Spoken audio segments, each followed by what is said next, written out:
Жылдам хабарнама. Ассалаумағалейкум, құрметті көрермен, бізді тамашалады және де бір ғана лайк түймесін басуды ұмытпаңыздар. Шри-Ланкада митингге шыққандар президент резиденциясына бастырып кірді. Пандемия салдарынан елде экономикалық және саяси дағдарыс болған. Тұрғындар жанар-жағармайға 3-4 күннен кезекте тұруға мәжбүр. Наразылық кезінде 30 адам зардап шекті. Президент Готабая Раджапакса наразы топ келерінен бірнеше минут бұрын резиденциядан кетіп үлгерді, деп жазады жергілікті бақ. Бізді тамашалауды жалғастырыңыз.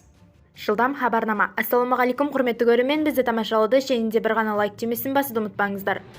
Астананың қақ ортасындағы шағын ауданда апат болды. Самалда жерасты өткелінде су қатып қалды. Ауа температурасы -21 градус. Жаяу жүрушілер абай болыңыздар.